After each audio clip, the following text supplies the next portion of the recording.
How the hell did we get here? It's a big triangle or something. I don't know. What's on the top there?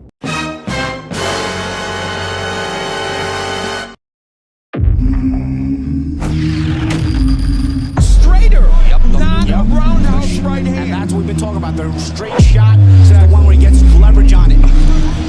I don't want to kill Pull somebody back for a little bit. seconds. Nah, I want a body on my record. Now, I want to see you fight motherfuckers. I do. All right? I'm with you. I'm with you. As long as you're trying to fight the great, the best competition.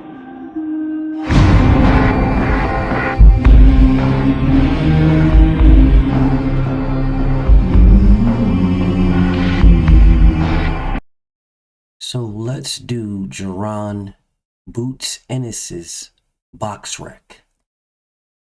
Now, Jaron Boots Ennis is 27 years old.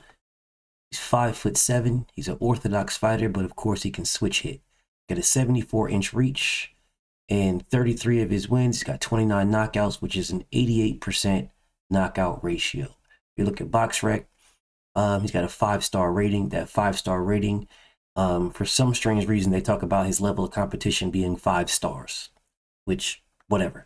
We'll dive into that here in a second. He's the IBF champion currently. He won that by beating Karen and was elevated as the interim champion after Terrence Crawford moved up. He was elevated. He's #1 welterweight in the world, and he's #1 in the United States. So let's just get into some of this now. Jaron Boots Ennis. Looking at his box rec, y'all.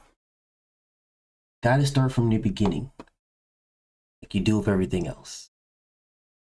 Now, looking at this box rec. First fighter, Corey Mildew. Boom. Luis Ramos. Boom. Deshaun Debo. Boom. Tavareson. Boom. Maddie Murphy. Boom. Eddie. Boom. Chris. Boom. Marcus. Boom. Elvis. Boom. More bums. Bums. Bums. Continual bums. Ultra Instinct bums. Solidified bums. Gangrene bums. Just garbage. 100% bums. It just Sammy Amoka. Boom.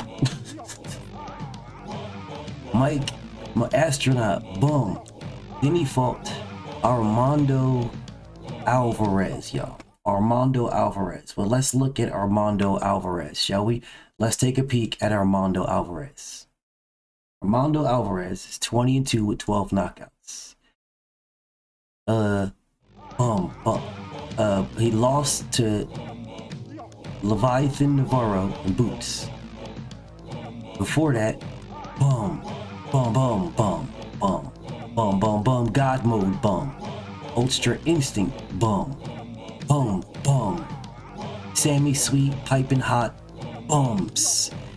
This guy is a fucking bum. So we'll go back to where we was at, over here with Jaron Boots Ennis.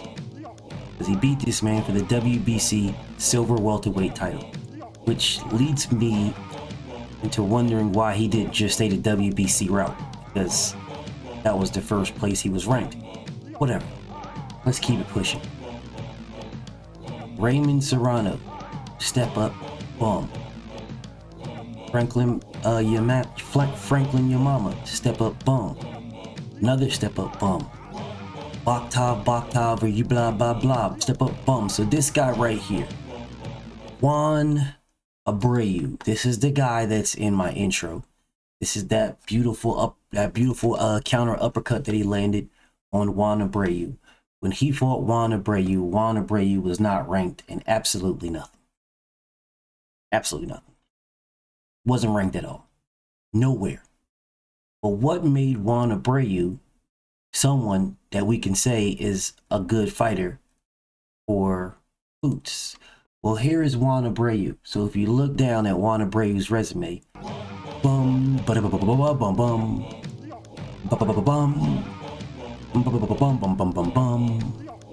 Bum bum bum bum bum bum bum bum bum bum bum bum. Bum bum bum. Yada yada bum bum bum. And then he lost to Jamal James. Yes. Whoever Alex Martin is, he lost to him too. But Jesus Soto Carras, he knocked him out, and that's where he got his name, from beating Soto Carras, who was a washed name, but he still beat him, knocked him out. That's where he got his name. Then he beat another nobody bum. Then he lost to Green Beans, y'all. That removed him from validity right there, but the simple fact that he fought the man was okay. He went the distance with Green Beans. Then he lost to Alexander Basputin, a nigga that popped dirty, but he still lost to this man. He lost to him before Basputin popped dirty. Basputin popped dirty later on, but he lost to this man right here, but he went the distance. Then he fought another bum, some blah blah, and then he got knocked out by Jaron Boots Ennis. And that's what made this man. That's what made him. Nothing else, nothing less. That. Now anyways, let's get back to this now. Let's get back. So we keep moving on. After Juan Abreu, we've got Chris Van Heerden. Now Chris Van Heerden was known because Chris Van Heerden fought Errol Spence. Nothing more, nothing less. Chris Van Heerden fought Errol Spence. He got his name from fighting Errol Spence. And that's just the end of that. So you can get him up out of here. All right, you can get him up out of here. That's where he got his recognition from. That's where everything came from. We don't got to play these little games. That's what it is. That's where he got it from. All right. So let's keep it moving now. Let's keep going. Sergey Lipinets. Now, the Sergey Lipinets fight. This fight was actually it was actually pretty good. It really was. In all honesty, it was actually pretty good. When he fought Sergey Lipinets, all right, when he fought Sergey Lipinets was ranked number 9 in the ring, y'all. He was ranked number 9 in the ring. All right. He was ranked number 9 in the WBO and 9 in the IBF when he fought that man. Now, he might not have had all the best of wins, right? So if you look through his resume, he really don't got all the best of wins, but he started to get WBC silver or international, whatever them weird ass low-key belts are, like right here with Ernie Sanchez. He started to get those earlier on in his career, right? When it pushed him up there. And the simple fact that this man was in line to fight Terrence Crawford, and Terrence Crawford dipped up out of there, right? Those are things. And then he ended up fighting for the IBF title, the vacant one, when Terrence Crawford dipped out. And he fought Mikey Garcia. He went the distance with Mikey Garcia. He fought Eric Bone, who's whatever. He beat Lamont Peterson, which, you know, Lamont Peterson was past it, but still, that's my homie. But it's still to say he beat him. All right. Crouton Clayton. He went the distance with Crouton Clayton, and then he fought Boots. All right. So I don't need to go past that. No further past that. This is just the reality on this is the reality on what it was, yo. This is the reality, and this is the reason why you can look at this man and say that, okay, Sergey Lipinets was good competition for Jaron Boots Ennis, yo. This is the reason why you can look at it. All right, now let's get back to it. All right, let's get back to it. Right. So now we keep moving on. We have Thomas Delorme. Thomas Delorme was actually a decent name. The man was unranked in no sanction body. Wasn't ranked at all, nowhere. Wasn't ranked at all, nowhere. At all, nowhere. But people know of Thomas Delorme because Thomas Delorme fought Terrence Crawford. So Thomas Delorme's name was tied to Terrence Crawford, which they can build some comparison between Boots and Bud. But Thomas Delorme was washed, has been, he wasn't nothing. But he still beat him, knocked him out in the first round. It is what it is. All right, now you move on. Crouton Clayton. Crouton Clayton was undefeated, y'all. He was undefeated. So when you look at Crouton Clayton, when you look at the man, Crouton Clayton was actually ranked, y'all. He was ranked number 11 in the WBA, and he was ranked number 6 in the IBF. Right now, I've already showed you who Crouton Clayton, who he actually like fought for. Right, I already showed you, but let's take a peek at it. Let's take a peek at who Crouton Clayton actually fought. Now, if you scroll through here, you're gonna see a bunch of nobodies, a bunch of people from Canada, Canadian nobodies, Canadian geese, a whole bunch of Canadian geese and nobodies and blah blah blah. And then he fought Johnny Navarrete. There you go. That's where he got his name from the Johnny Navarrete fight. And then you keep going through this. He fought Chop Chop, but Chop Chop was way past it, and he fought him in an 8-rounder. That should tell you all you need to know. Then he fought up here Lipinets. He went to distance with Lipinets.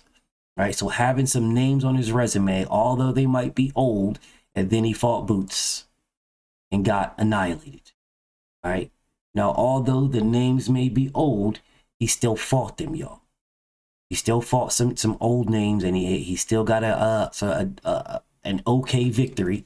And at the time, he was ranked high as hell in the damn in the what's his names, right? He was ranked high as hell in the damn WBO, and they dropped him. That's a whole other video. But as you see, when he fought Boots, he was ranked number 11th, and he was ranked number 6, right? So anyways, so let's get back to what we was doing, right?